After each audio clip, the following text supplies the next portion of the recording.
성경이 얼마나 정교하게 하나님의 구원을 기록하고 있는지 우리는 요즘에 성경 공부를 하면서 또 큐티를 해가면서 우리는 배워가고 있습니다. 구약의 성경 곳곳에서 예수 그리스도의 구원의 사역이 어떻게 이루어질 것인지 하나하나 섬세하게 기록되어 있는 것들을 보게 됩니다. 요즘에 우리가 보고 있는 출애굽기죠. 출애굽기의 내용을 통해서도 성막을 통해서 어떻게 예수 그리스도가 이 땅에 오실 것이며 그분이 하실 일이 무엇인지에 대해서 설명해 주고 있죠. 오늘 본문의 내용에서도 사실은 이 구약에 있었던 전설과 같은 이야기죠. 아담과 하와의 이야기 같은 그 쓱 지나가는 하나의 스토리 같은 이야기가 어떻게 신약 안에서 실제가 되어지고 있는지를 우리는 보게 됩니다. 특별히 에덴 동산의 이야기를 우리는 전설처럼 생각하고 있습니다. 첫 인류였던 아담과 하와가 에덴 동산에서 어떤 일이 있었고 또 어떤 과정으로 그들이 타락하게 되었는지 우리는 잘 알고 있습니다. 그러나 그런 이야기가 창세기 1장, 2장, 3장에만 기록되어 있는 것이 아니라 성경에 일관되게 이 에덴 동산에서 있었던 이야기가 어떻게 구약의 이야기 속에 녹아져 있는지 우리가 살펴보고 알아보는 과정을 통해서요. 이 이야기가 단순히 창세기의 3장에 걸쳐서만 있었던 그 스토리가 아니라 구약과 신약 전체를 걸쳐서 어떻게 인간의 타락과 그 인간의 타락을 회복하시는 하나님의 구원의 역사가 서술되어 있는지 살펴보는 것은 굉장히 중요한 것 같습니다. 최근에 우리가 보았던 출애굽기를 통해서도 시내산에서 예배를 드리는 모습을 보았습니다. 시내산에서 예배를 드릴 때 어떻습니까? 하나님이 모세에게만 산 정상에서 만나 주셨죠. 그러나 그 아래에서 70명의 장로들이 하나님을 예배하고 하나님과 교제하는 것을 보았습니다. 그리고 그 아래 이스라엘 백성들이 그 산 아래에서 하나님의 임재를 목격하는 걸 보았습니다. 이것이 성막으로 연결되었죠. 성막 안에서 저 안에 깊은 지성소에 대제사장만이 들어갈 수 있는 장소가 있었습니다. 그리고 그 안에 성소가 있는데 그 성소 안에는 제사장들만 들어갈 수 있었죠. 그 밖에는 이스라엘 백성들이 들어갈 수 있는 공간이 있었습니다. 자, 이것이 무엇입니까? 구약에 이야기하고 있는 구원의 스토리 아닙니까? 성막이라는 곳은 하나님이 인간의 형상이라고 하기는 그렇고요. 인간들이 볼 수 있는 형태, 우리가 텐트를 치는 것과 같죠. 그래서 하나님이 이스라엘 백성들 안에 거주하시는 내용이 바로 성막입니다. 그리고 그것을 성전이라고도 이야기하죠. 그리고 예수님 자신이 내가 성전이라고 말씀하셨습니다. 너희가 이 성전을 헐라 내가 3일 만에 일으키겠다. 이것은 자신의 성전된 육체를 가리킴이라 이렇게 성경은 이야기하고 있습니다. 요한복음 2장 이야기하고 있는 내용입니다. 그러니까 예수 그리스도 자신이 성전인데 이 구약에서는요. 무엇로 표현됩니까? 때로는 시내산으로, 때로는 성막으로, 때로는 성전으로, 때로는 그것이 예수님 자신으로. 근데 이것이 어떻게 이야기된 것입니까? 구약의 창세기에 에덴에 있었던 이야기를 그대로 우리에게 가져온 내용입니다. 오늘 요한복음에도요. 동산이라는 단어가 나옵니다. 여러분 잘 생각해 보십시오. 타락의 처음 순간에 에덴 동산이 나오죠. 제가 지금 알레고리로 이야기하는 게 아닙니다. 요한의 의도가 여기 숨겨져 있어요. 다른 곳엔 동산이란 말이 안 나와요. 겟세마네라고도 이야기하고 감람산이라고 이야기하고 또 다른 표현은 올리브산이라고도 이야기합니다. 다 똑같은 내용이에요. 이렇게 표현하지 동산이라는 단어는요. 어디에만 나옵니까? 요한복음에만 나옵니다. 한번 1절 한번 같이 읽어볼까요? 시작. 예수께서 이 말씀을 하신 뒤에 제자들과 함께 기드론 골짜기 건너편으로 가셨다. 거기에는 동산이 하나 있었는데 자, 여러분 보십시오. 좀 그림을 좀 그려보시면 좋을 것 같아요. 이스라엘 사람들에게는요, 에덴 동산은 먼 이야기가 아닙니다. 에덴 동산은요, 말 그대로 하나님과 만났던 곳이에요. 근데 그곳에서 왜 그들이 쫓겨났습니까? 그곳은 하나님과 만남이 있는 곳이었어요. 그래서 창세기에 보시면요, 3장에 보시면 아담이 하나님이 부르실 때, 하나님 제가 여기 있습니다. 이렇게 이야기했습니다. 그리고 하와도 하나님과 대화를 했고요. 그러니까 최초의 인류는 하나님과 교제하는 삶을 살았습니다. 그것이 바로 에덴 동산이었습니다. 그런데 그곳에서 그들이 왜 쫓겨났습니까? 왜 쫓겨났죠? 하나님이 원하지 않는, 선택하지 않아야 될 것들을 선택한 거예요. 그 메시지가 사실은 창세기에 잠깐 나오는 이야기지만 인류사 전체의 비극과 같은 이야기입니다. 무슨 이야기입니까? 하나님의 명령을 순복하지 않는 것이죠. 자기 마음대로 살고자 했습니다. 이것이 핵심입니다. 죄의 핵심 아닙니까? 아이센터드니스, 이렇게 나중심주의라고도 하고, 죄가 결국 나중심으로 사는 거 아닙니까? 그것이 죄예요. 그것이 열매로 나타나느냐, 열매로 나타나지 않느냐의 문제일 뿐이지, 결국은 죄의 핵심은 내가 주인이 되어 살고자 하는 삶입니다. 오늘날 우리의 삶에 그리스도인이라고 하는 우리에게도 너무나 많이 나타나는 현상 중에 하나가 뭡니까? 나 중심주의입니다. 누군가와 소통하고 또 특별히 위계가 있을 때 그 위계 속에서 여러분들이 누군가를 잘 따르고 순종하는 것은 굉장히 어렵습니다. 어려운 이유가 뭔지 아십니까?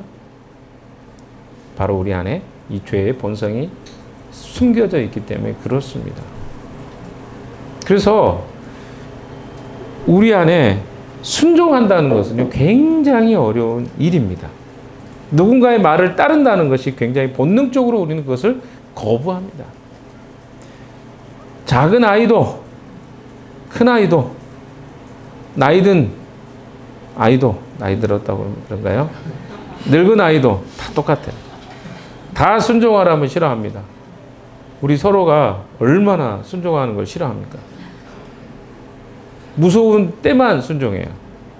신기하죠? 이게 우리가 가지고 있는 죄의 본성입니다.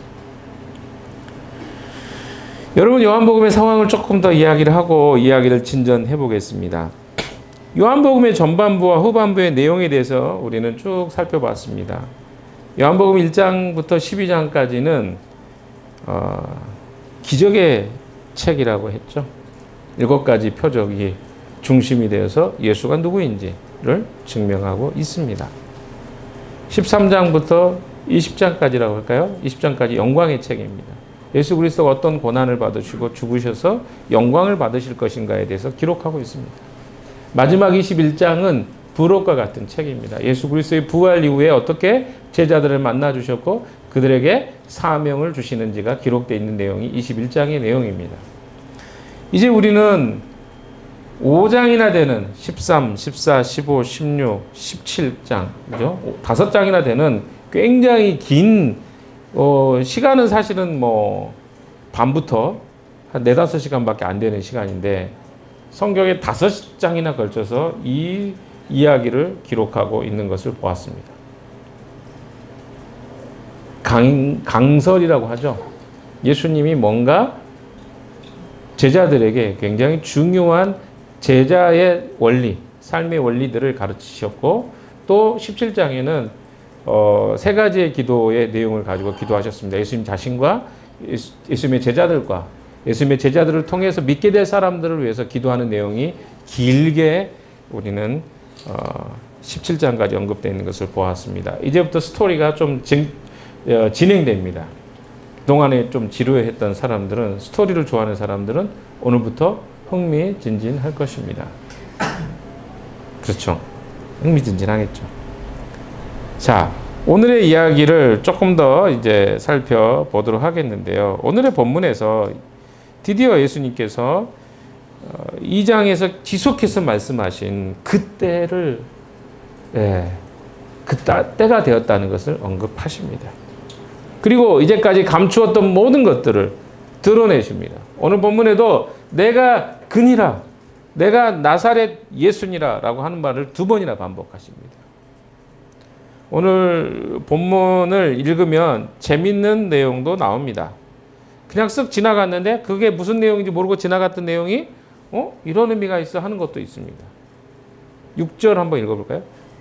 6절 같이 읽어봅시다. 시작. 예수께서 그들에게 내가 감사합니다라고 말씀하시니 그들은 뒤로 물러나서 땅에 쓰러졌다. 이게 쑥 지나가요?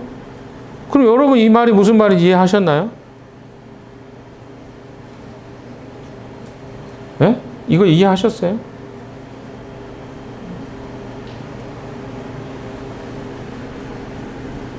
여러분 영어상에 fell down 됐다고 그랬어요. fell down 한다는 말은 꼬꾸라졌다는 거거든요.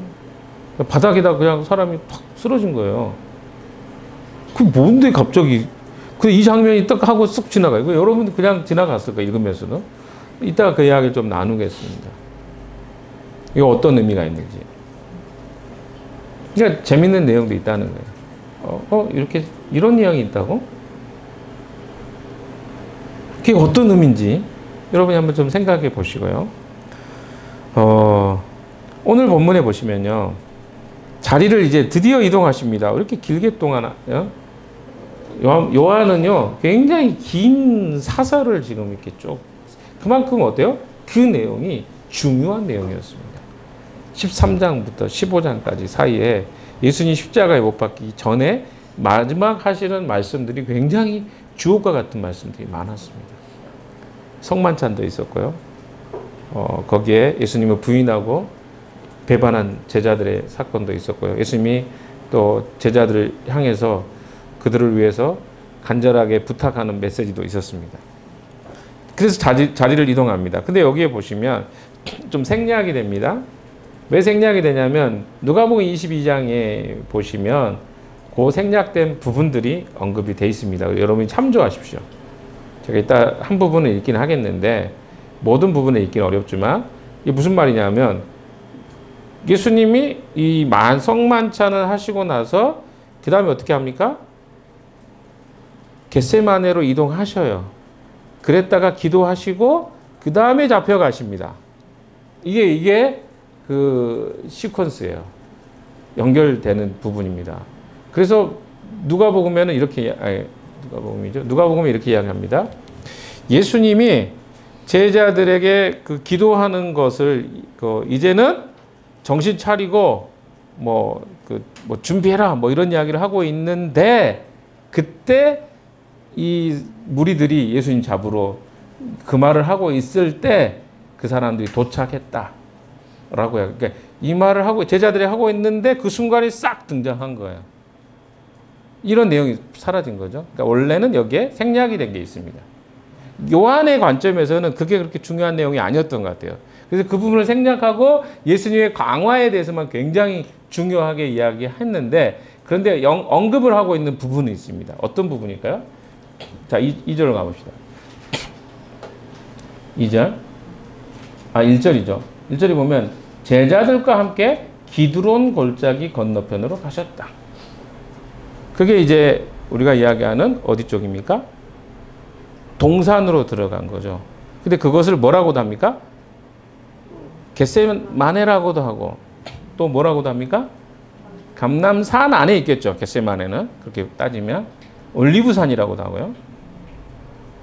그래서 이곳으로 가신 거죠. 근데 가실 때 뭘 건너가요? 기드론 골짜기 건너편. 이런 단어들 하나가 이제부터는 중요합니다. 기드론 골짜기는 뭘까요? 예루살렘 동쪽 성벽과 감난산 사이에 위치하고 있는 그런 계곡입니다. 여름철에는 주로 시내가 말라요. 우리 같으면 여름에 시내가 막 넘치고 겨울이면 마를 것 같은데 여기는 중동 날씨잖아요. 그래서 겨울에는 시내가 넘칩니다. 왜냐하면 우기이기 때문에. 그래서 비가 많이 옵니다. 비가 많이 오면 넘치는 곳이 이 기드론 골짜기고 근데 예수님이 지금 십자가에 못 박힌 시점은 6월절입니다. 4월 달이에요. 4월이면 이제 그것이 많은 물은 아니겠지만 물이 있었다는 겁니다. 여름철이 아직 아니기 때문에. 그래서 그 시기에 지금 예수님이 이곳을 지나가십니다. 자, 여기에는 유명한 사건이 몇 사건이 있습니다. 여러 사건이 있는데 그 중에 유명한 사건 두 사건만 이야기해 봅시다. 첫 번째, 이 기드론 골짜기에서 있었던 사건은 구약의 아사 왕이라는 왕이 있습니다. 이 왕이 이곳에서 우상을 불태웠던 곳입니다. 또 구약의 사무엘하 15장에 보면 아들 압살롬에 의해서 반역을 당한 다윗이 이 기드론 골짜기를 건너갑니다. 지나갑니다. 그 성경 이야기 나옵니다. 반역해서 쫓겨난 거죠. 아까 제가 그랬죠. 동산이라는 이미지를 좀 생각해 보시라고. 기드론은요, 어떤 단어냐면 이 이름 자체가 어두운, 혼탁한 이라는 단어를 의미를 가지고 있습니다. 어둡고 혼탁한. 근데 지금 예수님은 어떤 시기입니까? 십자가에 못 박히기 직전이에요. 요한복음이 쭉 이야기해왔던 것들을 한번 보십시오. 이 시내를 건너면 겟세마네가 나옵니다. 이해되시죠? 어둡고 혼탁한. 그것을 지금 들어가신 거예요. 요한복음에는요, 빛과 어둠을 계속 설명했습니다. 요한복음 1장 한번 같이 가봅시다. 여러분하고 한번 같이 읽어봤으면 좋겠습니다. 요한복음 1장입니다. 몇 절부터 읽냐면 4절부터 읽읍시다. 그에게서 생명을 얻었으니 그 생명은 사람들의 빛이었다. 그 빛이 어둠 속의 빛이니 어둠이 그 빛을 이기지 못하였다. 하나님께서 보내신 사람이 있었다. 그 사람은 요한이었다. 그 사람은 그 빛을 증언하러 왔으니 자기를 통하여 모든 사람을 믿게 하려는 것이다. 그 사람은 빛이 아니었다. 그는 그 빛을 증언하러 왔을 따름이다. 9절 같이 읽겠습니다. 시작. 참 빛이 있었다. 그 빛이 세상에 와서 모든 사람을 비추고 있다. 그 빛이 누굽니까? 예수님이겠죠. 10절도 읽어봅시다. 시작. 그는 세상에 계셨다. 세상이 그로 말미암아 생겨났는데도 세상은 그를 알아보지 못하였다. 이게 요한이 이야기하는 내용입니다. 빛이 오셨는데 빛이 어둠을 비추고 있는데 세상이 그것을 알아보지 못했다. 예수님 자신이 빛이세요. 근데 지금 뭡니까? 기드론 골짜기는 어두움, 혼탁한. 그런데 2절에 보시면 2절에 읽어볼까요? 시작. 예수가 그 제자들과 함께 거기서 여러 번 모이셨으므로 예수를 넘겨줄 유다도 그곳을 알고 있었다. 예, 2절에 보시면 주목할 만한 내용은 유다도 그것을 알고 있었다. 예수님의 제자인 것처럼 행세를 했던 유다도 뭘 알았어요? 예수님이 거기에 자주 기도하신 걸 아셨어요. 그러면 지금 이 상황 속에 마지막 그 시기에 예수님이 지금 뭘 하고 있을지를 유다는 알고 있었다는 것입니다. 예수님 분명히 거기 기도하러 가셨겠다. 왜? 중요한 순간마다 예수님이 어떤 행동을 했는지를 유다는 알았습니다. 그는 예수님의 진실한 제자는 아니었지만 그 안에 그가 가지고 있는 정보 속에 예수님은 그런 분이셨어요. 그걸 믿지 않았을 뿐이죠. 그래서 어때요? 예수님이 거기에 계실 것을 알고 한번 생각해 보십시오. 유다가 길잡이 역할을 합니다. 그리고 그 뒤에 뭐 군대가 나오는데 뭐 여러 학자들마다 사람이 다릅니다. 주장이 다릅니다. 200명에서 600명 정도가 됐을 거다. 로마 군인들 200명 정도에서 600명. 적게는 200명, 600명. 거기에 누가 또 참여합니까? 유대의 경비병들. 성전을 경비하는 경비병들까지 있고, 그러면 거의 숫자가 거의 300은 됐을 가능성이 있습니다. 한두 명이 아니에요. 근데 거기에 누가 서 있어요? 그 혼탁하고 어두운 곳에 그곳을 향해서 유다라는 예수님의 제자였던 그 제자라고 일컬었던 사람이 길잡이, 사단의 앞잡이 노릇을 하면서 그 사람들을 데리고 오고 있는 거예요.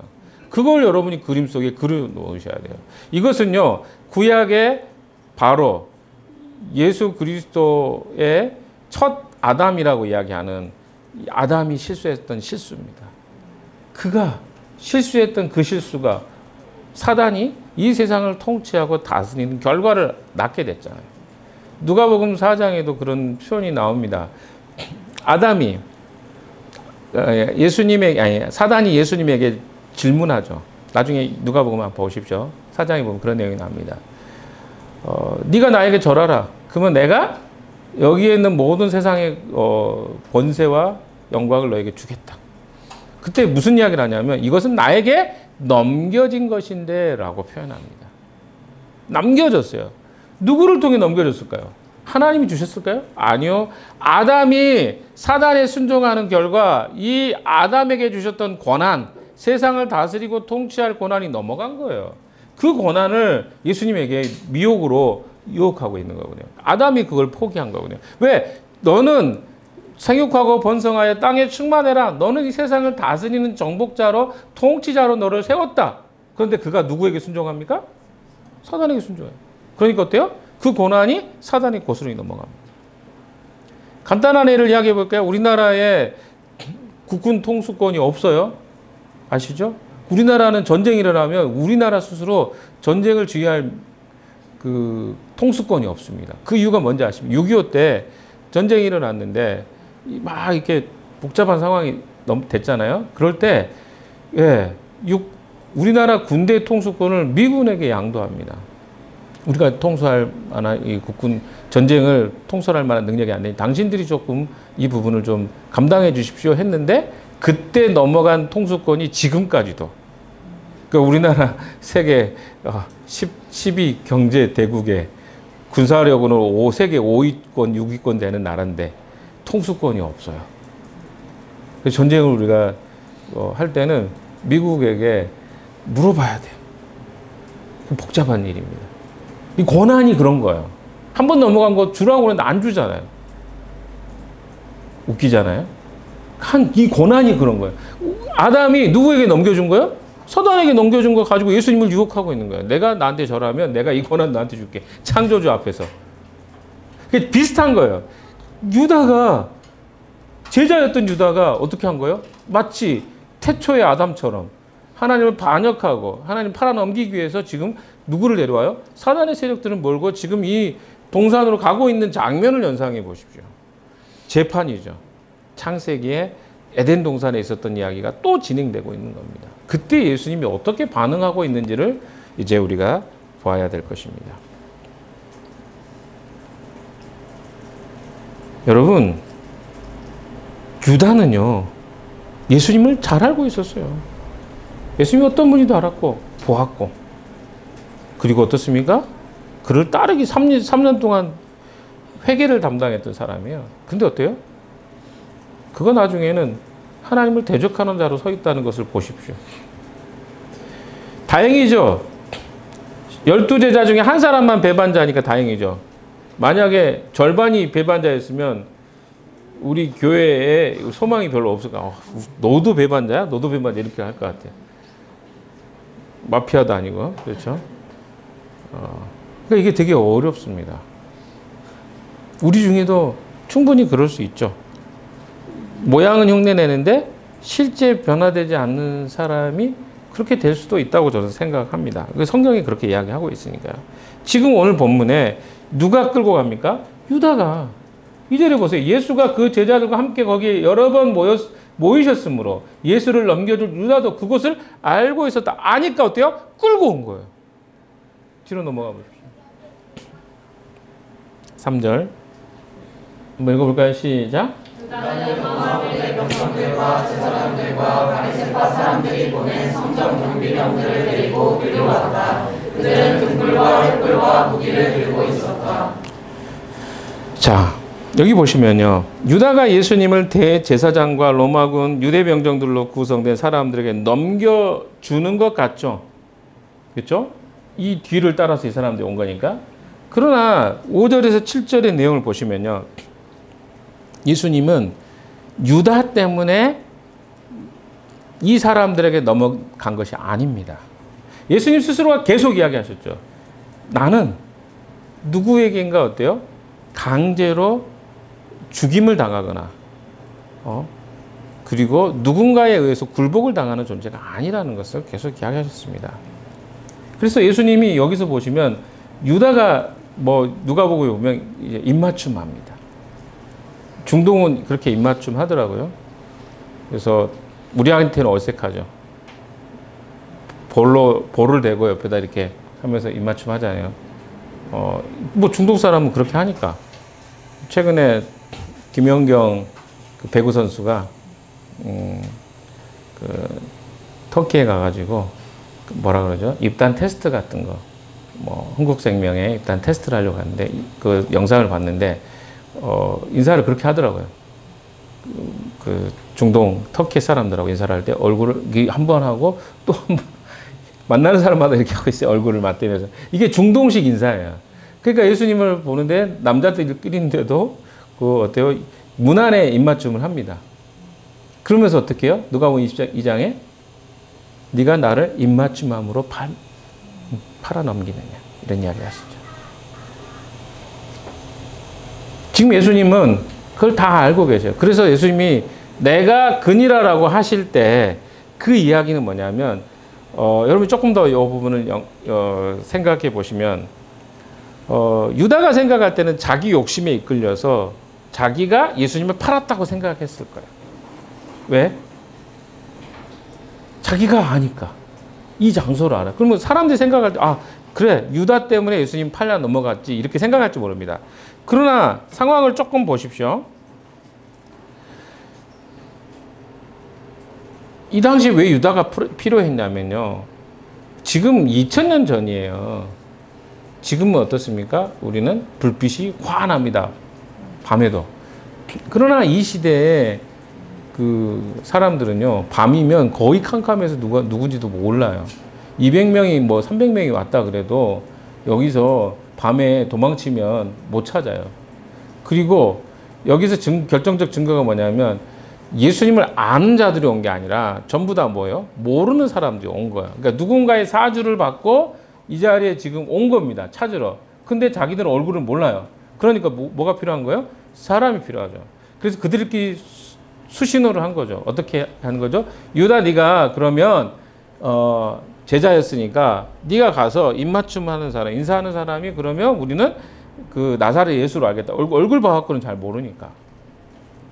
여기서 조금 우리가 고민되죠. 우리가 알고 있는 예수님이 어때요? 잘생기셨고 수염도 이렇게 특별하게 나셨고 좀 그런 느낌이잖아요. 근데 여기 성경의 이야기를 보면 예수님이 구별이 잘 안 됐다는 거잖아요. 누군지. 딱 아마 유다가 당신이 딱 봐도 압니다. 예수님 이렇게 말했으면 가장 잘생긴 분입니다. 이렇게 이야기하지 않은 거죠.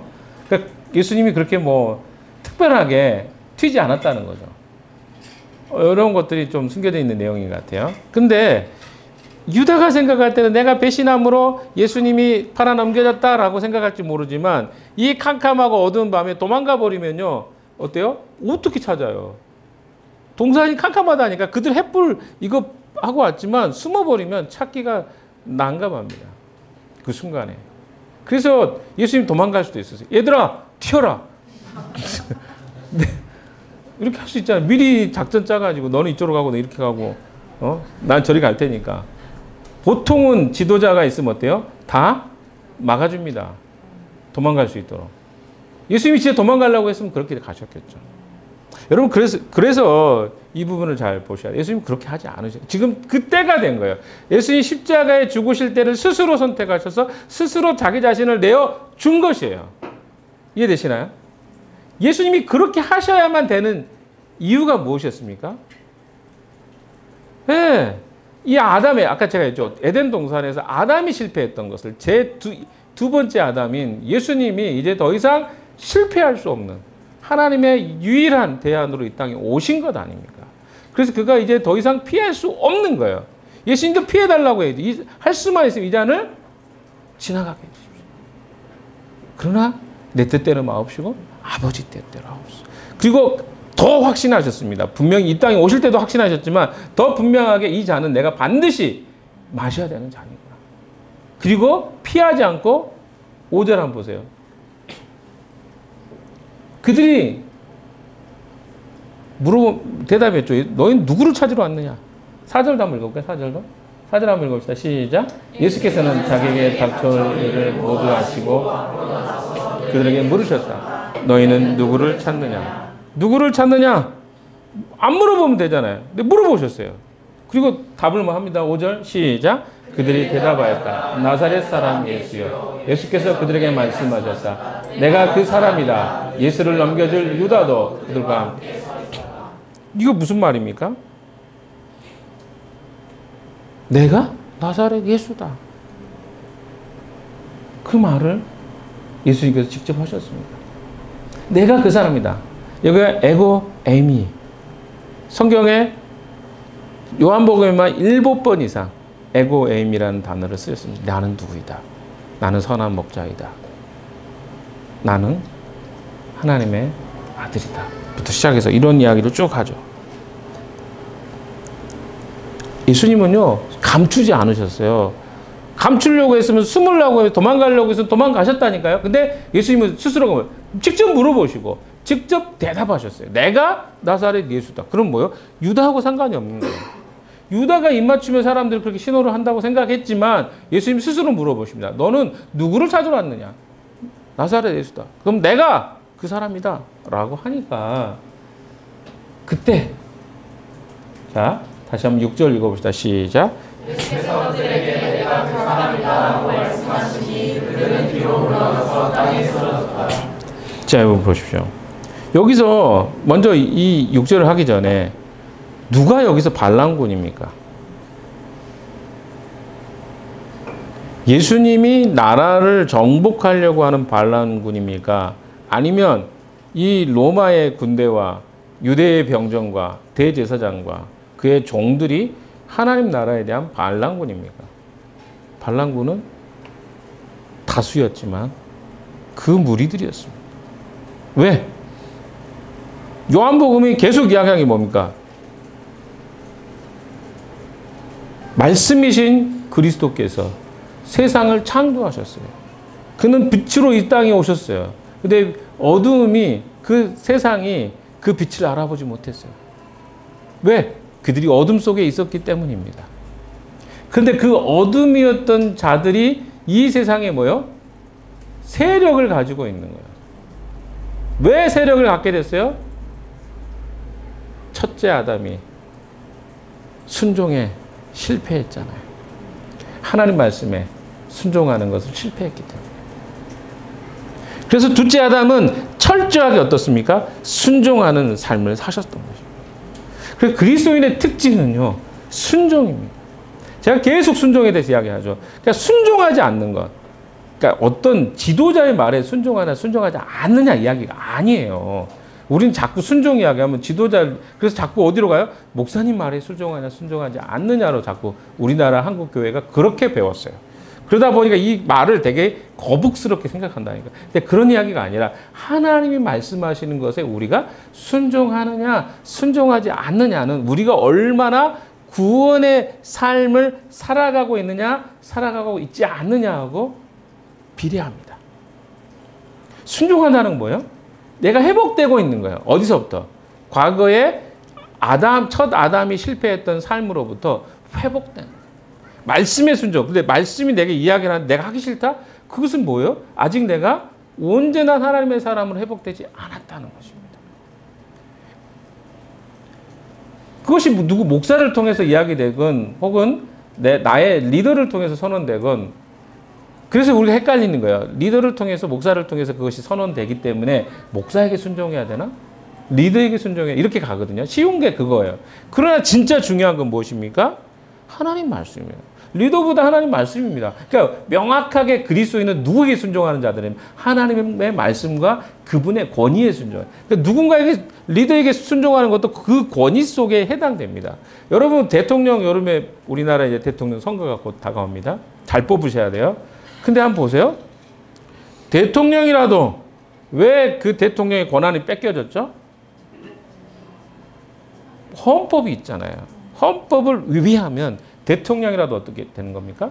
그 권위가 폐위가 되죠. 마찬가지입니다. 헌법은 이렇게 따져보면 하나님의 절대적인 주권입니다. 하나님이라고 생각해 봅시다. 리더가 거기에 순종하지 않는 것을 우리가 알아야 돼요. 만약에 순종하지 않는다. 저 사람은 하나님의 권위에 순종하지 않네? 우리가 이걸 알 수 있으면 진짜 건강한 크리스찬이에요. 근데 이제까지 우리는 뭐요? 목사님이 이야기하면 거기에 뭐가, 목사가 이야기했는데 어떻게 그걸 의심해? 이렇게 가르쳐 놨다니까요. 근데 그게 아니고 우리가 순종해야 될 대상은 누굽니까? 철저하게 하나님이 누구인가 어떤 분인가에 대한 이해 속에서 그분에게 순종하는 걸 훈련을 받다 보면 목사님 혹시 잘못 이야기할 수 있잖아요. 실수할 수 있잖아요. 의도적으로 범죄를 범하기도 합니다. 근데 그걸 우리가 분별해낼 수 있는 것이죠. 그러니까 중요한 건 뭡니까? 하나님이 어떤 분이시고 그분이 우리에게 무엇을 이야기하고 있는가에 대해서 우리가 관심을 갖다 보면 무엇이 잘못인가, 어떤 것 순종해야 될 것인가가 명확하게 구분이 된다는 것입니다. 예수님은 참 비디셨습니다. 그리고 예수님 자신이 누굽니까? 창조주셨어요. 6절의 이야기가 그겁니다. 예수께서 그들에게 내가 그 사람이다. 아니 이게 뭐라고 사람들이 막 땅에 엎드려지고 막 땅에 꼬꾸라지고 하겠어요? 이거는요. 창조주 대신 예수 그리스도가 자기를 드러내는 장면이에요. 그래서 사람들이 그러니까 이게 뭐라 그럴까요? 계속 드러낸 게 아니라 사람들에게 뭘 보여주는 거야? 나는 누구다. I am that I am. 나는 여호와 스스로 존재하는 자다. 라고 하는 것을 딱 선언할 때 사람들의 반응입니다. 어떻게 돼요? 꼬꾸라지는 거예요. 예수님이 하나님이신 걸 선언하니까 사람들이 어때요? 자기들도 모르게 다 쓰러집니다. 거기서 그들이 기회가 있었겠죠. 이분이 누군가. 그런데 그때요. 여기 쓱 지나가기 때문에 이것이 그들에게 그렇게 깊이 각인되지는 않은 것 같습니다. 근데 예수님이요. 자기가 하나님 되시면 선언한 거야. 그러니까 사람들이 툭 쓰러져 버려요. 뒤로 물러나 땅에 쓰러졌다고 그랬죠. 몇 명이요? 수백 명이 되는 사람 갑자기 다 쓰러진 거예요. 예수님이 선언하니까. 그러니까 예수님이 능력이 없는 분이 아니라는 것을 설명해 주고 있습니다. 예수님이 십자가에 못 박힐 때도 예수님이 무능해서 네가 메시아라면 그 십자가에서 내려와라. 이게 굉장한 유혹입니다. 그렇지 않습니까? 힘을 내가 가지고 있어요. 근데 유혹을 해요. 야, 네가 진짜 힘이 있으면 내려와서 나 한번 때려봐. 응? 날 이렇게 해봐. 그러면 얼마나 마음에 어떤 생각이 들어요? 아이씨, 저거 손가락만 해도 응? 날아갈 수 있는데 이렇게 하지 않겠어요? 이 굉장한 힘을 가진 자가 힘을 쓰지 않는 것이 얼마나 큰 유혹이겠습니까? 하나님이신 분이 그런 미미한 존재가 유혹할 때 얼마나 거기서 불편했겠어요? 그걸 이기셨거든요. 하나님 보여주신 거예요. 자기 자신이 어떤 분이. 그러니까 사람들이 다 쓰러지는 거예요. 6절의 이야기가 그런 이야기입니다. 되게 쓱 지나가는 이야기지만 예수님이 지금 자기 자신을 보여주셨구나. 잠깐 동안 선언을 통해서. 7절로 가봅시다. 7절 같이 읽어봅시다. 시작. 다시 예수께서 그들에게 물으셨다. 너희는 누구를 찾느냐? 그들이 대답하였다. 나사렛 사람 예수요. 여러분 생각해 보세요. 지금 이들은 누구의 명령을 듣고 왔습니까? 대제사장과 유대인의 관원들, 유대의 관원들. 거기에 심지어 지금 보세요. 로마 병정이 있었다는 것은 암묵적으로 본디오 빌라도가 거기에 참여했을 가능성이 있습니다. 그렇지 않을까요? 왜 유대 병정만 있는 게 아니라 로마 병정이 있어요? 그러면 그 로마의 거의 그 상급 기관인 그 당시에 있는 총독의 허락이 없이는 이것은 불가능한 일입니다. 그렇지 않겠습니까? 여기에 이 세 부류는요, 인류를 이야기한다고 저는 생각이 들어요. 왜냐하면 앞에 가보세요. 조금 더 앞에. 네. 유다는 로마 군대 병정들과 제사장들과 바리새 사람들이 보낸 성전 경비병들을 데리고 간 거예요. 그 당시에 패권 국가는 로마입니다. 그러니까 로마의 가장 로마의 군대가 지금 여기를 예수님 잡으러 갔어요. 그리고 종교적으로는 민족적으로는 유대인이잖아요. 그게 최고 지도자가 되는 대제사장입니다. 그리고 어떻습니까? 거기에 성전 경비대들 그리고 바리새파 사람들. 그러니까 이게 여당이든 야당이든 또 어떻습니까? 거기에 세계 지도자들 전부 다 예수님을 대적한 거예요. 이거를 보십시오. 그래서 이런 사람들이 갔다는 것은 인류가 다시 어때요? 똑같은 죄를 범하고 있는 거예요. 누구를? 하나님을 그들이 배반하고 떠났던 것처럼 예수 그리스도가 왕으로 오셨는데 그를 죽이려고 지금 이렇게 몰려온 거죠. 지금 이 그림입니다. 그리고 이들의 배후에 보세요. 대제사장과, 그렇죠? 이 대제사장과 그 바리새인들은 엘리트 계급입니다. 요즘에 우리나라 정치를 보면 하나 분명한 사실이 좀 밝혀졌어요. 우리나라의 학벌주의가 굉장히 많습니다. 그래서 우리나라의 정치 지도자들 대부분은 어때요? 학벌이 좋은 사람들. 근데 그들이 하는 일들이 다 사람들은 옳을 거라고 생각을 이제까지 했어요. 그래도 저 사람이 학벌이 좀 더 좋으니까. 그래서 뽑을 때도 학벌이 좋은 사람들 많이 뽑았단 말이에요. 그런데 하는 일들이 어떻습니까? 엉망이네? 그러니까 우리가 한번 잘 생각해 보세요. 우리 생각에는, 우리가 이제까지 생각했던 건 뭡니까? 학벌이 좋으면 좋은 판단, 결정을 잘할 거라고 생각했던 것들이 다 깨진 거예요. 근데 사실은 맞습니다. 하나님이 생각할 때 세상의 지혜는 뭐와 같다 그랬어요? 응? 세상이 생각할 때 가장 똑똑하고 대단해 보인 것들이 하나님의 미련한 것보다 더 미련하다 그랬어요. 왜? 이게 고린도전서 1장 이야기잖아요. 사람들이 생각할 때 세상은 이 지혜가 우리를 통치하고 하면 잘 통치할 거라고 생각하는데 한번 보세요. 지금 세계가 엉망 아닙니까? 그 엘리트들이 만들어 놓은 세상이 어떤 세상입니까? 하나님과 반대되는, 말도 안 되는 부정과 부패와 음란과 또 어떻습니까? 전쟁과 살인하는 일을 하잖아요. 그러니까 우리가 생각할 때 이런 생각들을 버리셔야 돼요. 나는 뭐 학벌도 별로 안 좋고 또 외모도 안 좋고 내가 가진 것도 없고 그렇기 때문에 하나님 나를 쓰실까? 그건 세상이 생각하는 판단입니다. 이 가치관과 관점이 바뀌어야 돼요. 왜? 그걸로 하나님은 일하지 않아요. 우리의 미련함이, 우리의 부족함이 하나님 쓰시기에는 오히려 더 합당할 수 있습니다. 그때 우리가 자꾸 뭐라고 생각해요? 그래도 내가 뭐가 있어야 하나님 앞에 쓰이지요. 그게 바로 여기에 있는 잘못된 실수죠. 우리가 능력이 되면 하나님 우리를 더 잘 쓸 것 같지만 그렇지 않다는 거예요. 하나님은 하나님 한 분으로 충분합니다. 우리가 미련해도 돼요. 무엇만 온전하면 됩니까? 하나님이 하신 일과 하나님이 행하실 일들을 믿는 믿음만 온전하면 우리는 거기에 쓰일 수 있는 것이죠. 그걸 믿음이라고 이야기를 합니다. 믿음은 내가 얼마나 하나님을 단단하게 내가 얼마나 그분을 붙잡을 수 있느냐가 아니라 그분이 하신 말씀을 얼마나 내가 믿고 그걸 사실로 받아들이고 살아가느냐예요. 이게 하나님이 쓰시는 사람들의 특징입니다. 그래서 하나님께서 행하신 것을 믿는 믿음이 우리에게 필요합니다. 하나님께서 약속하시고 행하신 것을 사실로 믿고 그렇게 살아가는 사람들, 이 사람들이 지혜로운 사람들이고 이 사람들이 그리스도인이며 이 사람들이 교회의 리더가 되어야 된다는 것입니다. 이것이 세상 나라와 하나님 나라의 차이입니다. 4절에서 보시면요. 예수님은 자신에게 닥칠 모든 일들을 아시고 라고 했습니다.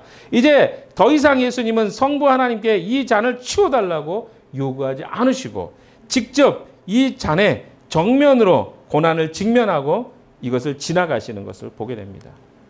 그래서 나서서서 내가 그라고 이야기하고 있는 거죠. 여러분 이 시대는 지금 우리의 시대와 달라서 달라요.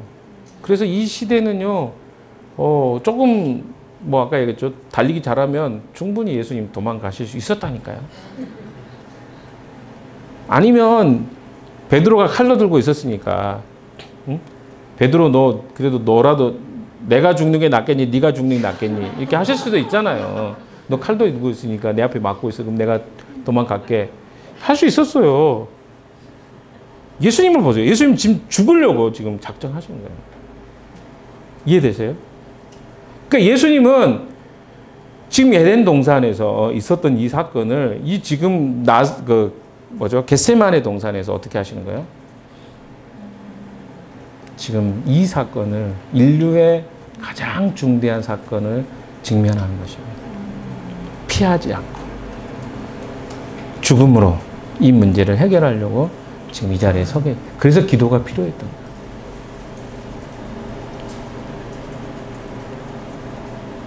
조금 더 이야기해 볼까요? 에고 에이미에 대한 이야기를 아까 하다 말았습니다. 요한복음에서는요, 분명하게 에고 에이미, 나는 누구다라고 하는 이야기가 나는 생명의 떡이다. 6장 35절. 나는 생명의 빛이다. 8장 12절. 나는 양의 문이다. 10장 7절. 나는 선한 목자다. 10장 11절. 나는 부활과 생명이다. 11장 25절. 나는 길과 진리와 생명이다. 14장 6절. 나는 포도나무다. 15장 5절. 쭉 이런 표현들이 나옵니다. 예수님은요, 자기 자신이 하나님 되심을 계속 증명해 오셨고, 여기서는 아까 얘기했던 현현하십니다. 자기 자신이 누군가를 딱 드러내 버리십니다. 그 사람들이 어때요? 다 쓰러지죠. 7절, 9절도 한번 읽어봅시다. 시작.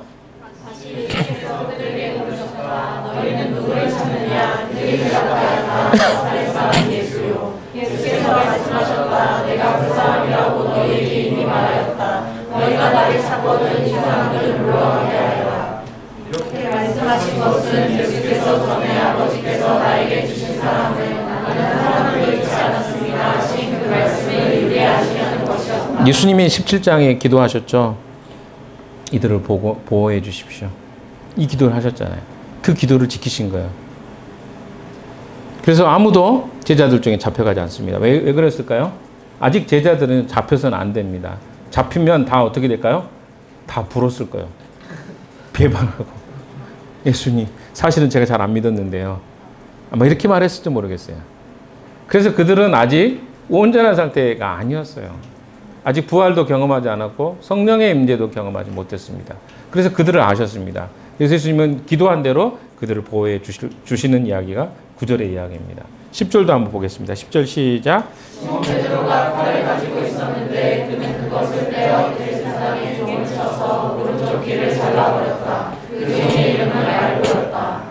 자, 이거 요한이 쓰잖아요. 요한은 대제사장과 좀 가까운 사람이었습니다. 그래서 말고라는 사람의 이름을 압니다. 저를 보세요. 눈을 막 이렇게 하지 마시고 저를 보십시오. 말고의 귀를 잘랐다는 말고의 이름을 어떻게 알아요? 아니까 아는 거죠. 다른 성경에는 말고라는 이름이 안 나옵니다. 그리고 오른쪽 귀가 잘린 것도 안 나와요.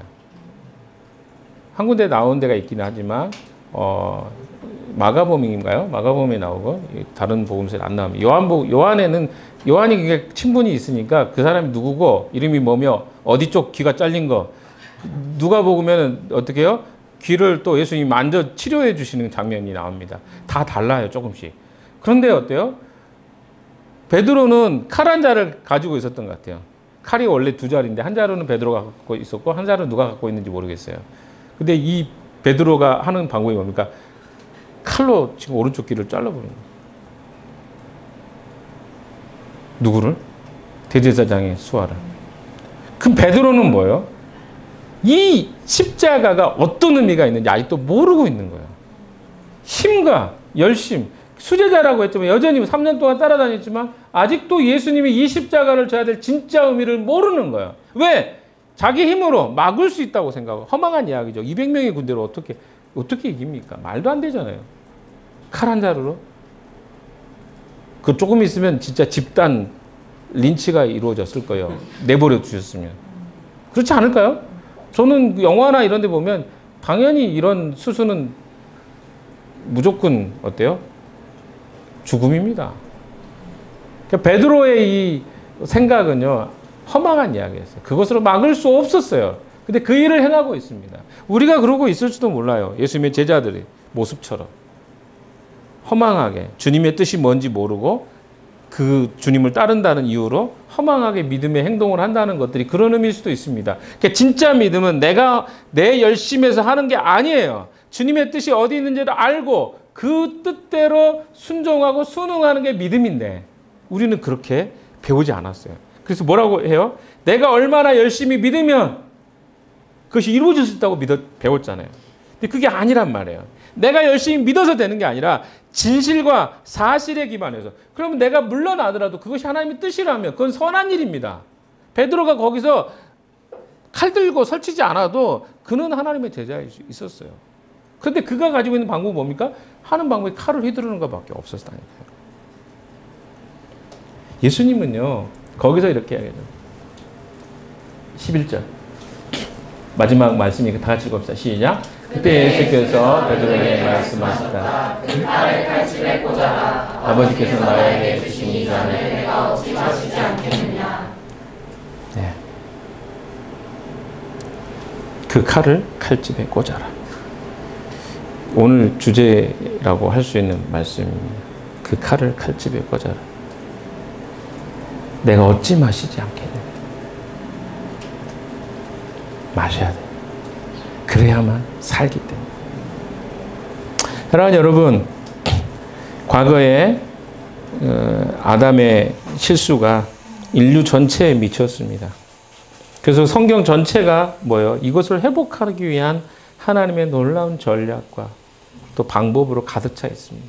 그것이 그렇게 단순한 이야기 같지만 그렇게 단순하지 않습니다. 왜? 거기에 약속이 있었기 때문이에요. 하나님은 그 인간과 약속했던 것을요, 지키십니다. 근데 자기의 생명을 걸고 지키시는 분이에요. 그러니까 하나님은 진지한 분이에요. 우리가 생각하는 것처럼 퉁치고, 그거 내가 거짓말이야. 농담이지. 이렇게 하지 않는다고요. 한번 약속하신 것은 반드시 지키시는 거예요. 이게 무서운 거예요. 하나님의 진지함을 우리가 농담으로 생각해 버리면 안 된다는 거예요. 하나님이 약속하신 것은 정말 진지합니다. 절대 안 잊어버려요. 몇천 년 전에 약속하셨던 약속을 지금도 기억하고 지키시는 거예요. 그 성경에 약속이라고 된 것은요, 전부 뭐냐면 진지 모드로 써놔야 돼요. 하나님 정말 진지하시구나. 약속이라는 부분에 대해서 절대로 하나님은 어기지 않고 이루시는 분입니다. 아브라함과 우리는 잘 알잖아요. 아브라함에게 약속하신 다음에 아브라함이 15년, 꽤 긴 기간이 지납니다.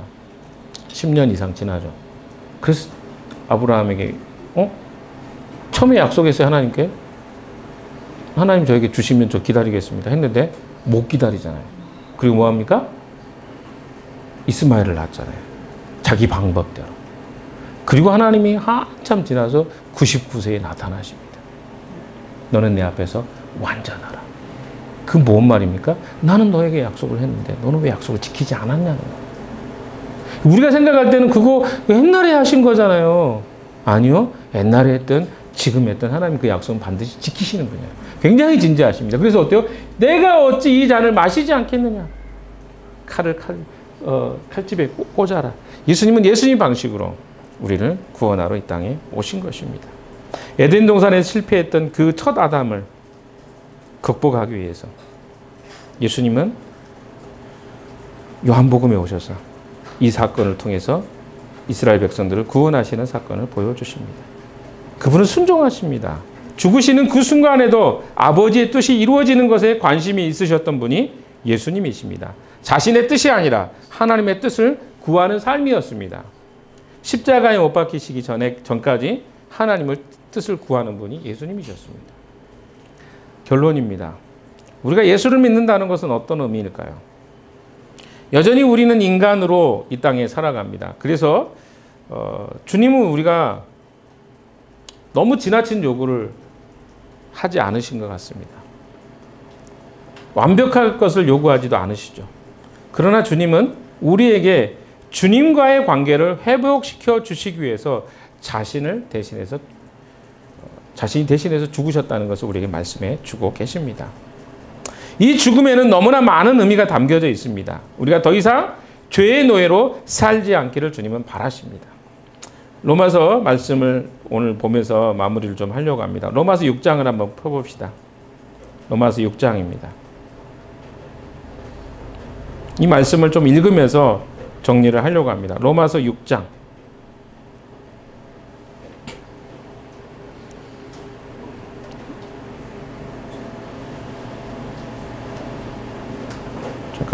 로마서 6장입니다.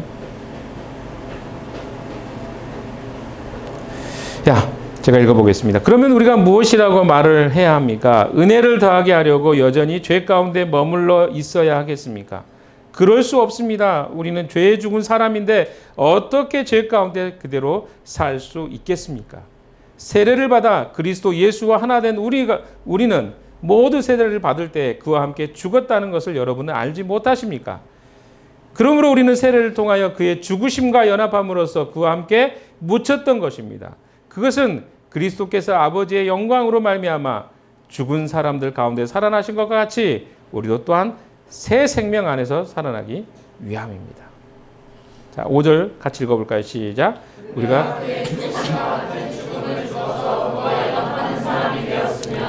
우리는 부활에 있어서 또한 그와 연합하는 6절 우리의 옛사람이 그리스도와 함께 십자가에 달려 죽은 것은 죄의 몸을 멸하여서 우리가 다시는 죄의 노예가 되지 예수님이 십자가에 달려 죽은 것은요 죄의 몸을 멸하셔서 우리의 죄의 몸을 멸하셔서 우리가 다시는 죄의 노예가 되지 않게 하시려는 것임을 우리는 압니다. 로마서에 이렇게 이야기합니다. 그러니까 우리를 어떻게 하시는 거예요? 십자가에 대신 죽으심으로 우리가 더 이상 죄의 노예로 살지 말아라. 그러기 위해서 우리를 위해서 죽으신 거예요. 그래서 7절에 보시면 죽은 사람은 이미 죄의 세력에서 해방되었습니다. 그러니까 우리가 어떤 존재냐? 죄의 세력에서 해방된 존재다. 우리가 그리스도와 함께 죽었으면 그와 함께 우리도 또한 살아날 것입니다. 9절 같이 읽읍시다. 시작. 다시 살아나셨어. 다시는 죽지 않으시며 다시는 죽음이 그를 지배하지 못합니다. 그리스도께서 죽으신 죽음은 죄에 대하여 단번에 죽으신 것이요 그분이 사시는 삶은 하나님을 위하여 사시는 삶입니다. 11절 시작. 이와 같이 여러분도 죄에 대해서는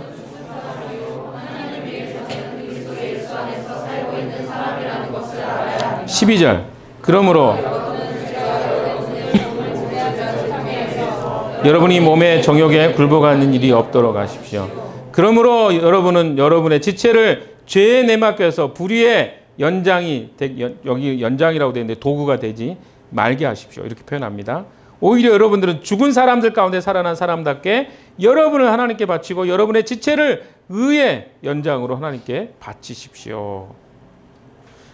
주님이 우리에게 십자가에 못 박혀 죽으시면서 하신 것은 죄 아래 계속 살라고 말씀하신 것이 아니라 여기서 말하고 있는 것처럼 여러분의 죽을 몸을 죄가 지배하지 못하게 하라는 것이죠.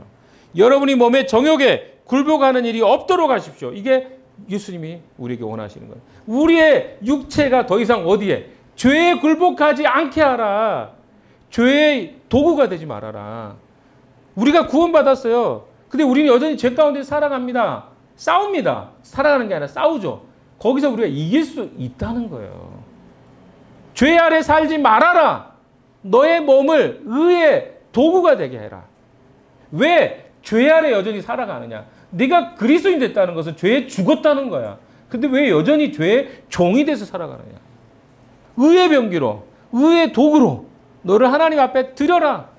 여러분 이것을 위해서 주님이 십자가에 죽으신 거예요. 그 말은 무슨 말입니까? 사랑하는 여러분, 우리가요 끊임없이 뭐하고 싸워요? 죄와 싸워야 돼요. 성령의 의지에서 내가 그 죄를 이길 수 있도록 싸움하는 거예요. 죄가 나를 지배하는 것은요 한 번에 지배되는 것이 아닙니다. 내 삶 속에서 계속 침투해요. 그럼 내가 어떻게 해요? 그것을 막을 수 있어요. 근데 내가 그것을 막지 않기 때문에 내가 죄의 지배를 받는 거예요. 다르게 이야기해 볼까요? 한 번에 내가 넘어지는 게 아니라 계속 어때요? 죄가 끊임없이 파도처럼 다가옵니다. 그럼 그 방파제를 잘 세우면 돼요. 그래서 방파제를 어때요? 띄어내면 물이 나를 침범하는 거예요. 그래서 우리는 뭘 해야 하냐면 진지를 구축하는 거예요. 어떤 진지입니까? 우리가 죄의 종이 아니라 의의 종으로 살 수 있는 진지를 구축하는 거예요. 그래서 내가 함께 말씀을 보고 기도하고 나누면서 내 안에 죄가 침투하는 것을 막아내고 이길 수 있는 그런 사람들과 함께하고 그런 시간들을 보내고 그렇게 함께 우리가 하다 보면 어떻게 돼요? 죄로부터 우리가 자유케 되는 거예요. 그래서 진짜 우리를 의의 병기로 하나님께 드리게 되는 것입니다. 여러분 시간을 아까워하지 마십시오. 함께 우리가 공동체가 함께 공부하고 또 시간을 내서 뭐 본강좌도 해야 되고 어제 모르겠어요. 세 사람이 했는데 집에 가서 뭐라고 평가했는지 저는 알고 싶지 않습니다. 그러나 기대는 합니다. 너무 좋았어. 하나님 나에게 이렇게 말씀, 내가 가슴이 뜨거워지고 새로워졌어. 어제 그렇게 말 안 했는데 오늘 이 말을 들으면 뜨끔할 거예요. 그러나 여러분 그게요 시간을 낭비하는 것 같지만 아니에요. 우리가 튼튼해지는 거예요.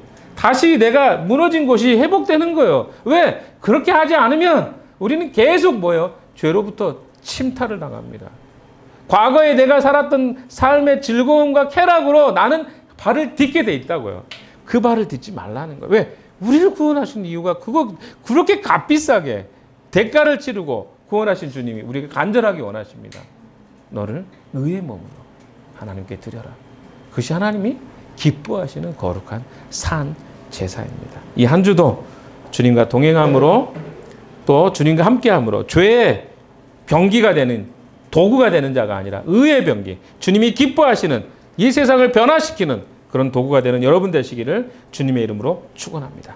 기도합시다. 하나님 아버지, 말씀을 통해 예수 그리스도의 죽으심이 우리를 의의 병기로 드리게 하기 위해서 굳이 주님께서 자기 몸을 들이시고 종이 되셨고 십자가에 그 고통을 당하시면서 우리의 모든 죄를 사하여 주셨던 이유인 것을 배웠습니다. 이 한 주간 주님과 동행함으로 우리의 자신이 의의 병기가 되어서 주님을 기쁘게 하고 주님의 나라를 증거하는 자들 되게 해 주시옵소서. 예수 그리스도 이름으로 기도했습니다. 아멘.